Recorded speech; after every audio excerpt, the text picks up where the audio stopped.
మీకు తెలియదు కానీ రేవంతన్ సారు చాలా మంచోడుల్లా, కడుపులో ఏది దాసుకోడు, ఉన్నది ఉన్నట్టు చెప్పేస్తాడు. మరి ఎక్కడే మాట్లాడాలనో తెలియక చేస్తాడో తెలిసే చేస్తాడో కానీ ఆయన సీక్రెట్లు కూడా అన్నీ బయట పెడతాడు. అలా పార్టీ సీక్రెట్లు కూడా బయట పెడతాడు. ఇవాళ మళ్ళోసారి అదే పని చేసిండు. మేము 1వ తారీఖు నాడే జీతాలు ఇస్తున్నాం, దునియాలో ఎవ్వలియలే. దేశంలో ఏ సర్కారు వాళ్ళు కూడా మా లెక్క 1వ తారీఖు నాడు జీతాలు ఇస్తలేరని రేవంతన్ సారు రోజు చెప్పుకుంటాడు కదా. కానీ అసలు ముచ్చటేందో కూడా సారే చెప్పిండు చూడుండ్రి. ఓ నెల ఆశా వర్కర్లకు పెండింగ్ పెడితే, ఓ రోజు అంగన్వాడీ వర్కర్లకు పెండింగ్ పెడితే, ఓ రోజు షాదీ ముబారక్ పెండింగ్ పెడితే, ఓ రోజు కళ్యాణ లక్ష్మి పెండింగ్ పెడితే, అంటే ఓ నెల పాల పైసలు ఇచ్చి ఇంటికి రాయపి, ఓ నెల ఇంటికి రాయి ఇచ్చేసి పిల్లల ఫీజులు బకాయిలు పెట్టి పిల్లల ఫీజులు ఒక నెల కట్టి ఇట్లా రొటేషన్ చేసే పనే జరుగుతుంది. హబ్బర కొడుక, ఇదా అసలు ముచ్చట?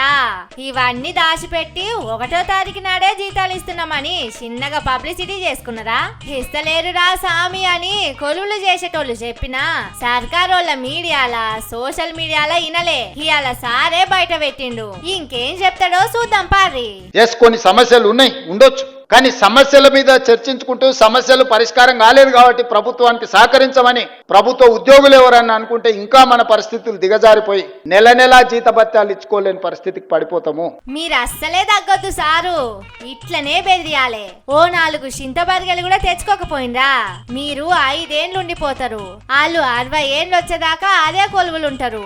మంచి మాటతోని పని చేపించుకోవాలి గాని ఇట్లా జీతాలు ఇయ్యా హీపులు సాపు చేస్తా ట్రాన్స్ఫర్లు చేస్తానంటే వాళ్ళు భయపడతారా ఏందో ఏమో. మీరు ఎందుకు ఈ ప్రభుత్వాన్ని విశ్వసించడం లేదు? ఎందుకు ఈ ప్రభుత్వ పాఠశాలల్లో విద్యార్థులు చేరడం లేదు? అసలు ముచ్చట కాడికొచ్చిండు. ఎందుకు వస్తారు చెప్పుండ్రి? సర్కారు బడుల మంచిగా పురుగుల కూర వండి పెడుతున్నారని తింటానికి వస్తారా? గురుకులాలల్లా మంచిగా మా బిడ్డల జీవనం తీసి జీబులేసి బొందల గడ్డకు తోలుతున్నారని వస్తారా?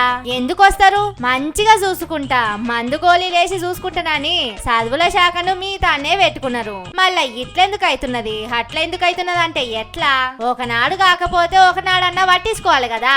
గాలికి దీపం పెట్టి హారిపోతున్నదంటే ఎట్లా చెప్పుండ్రి?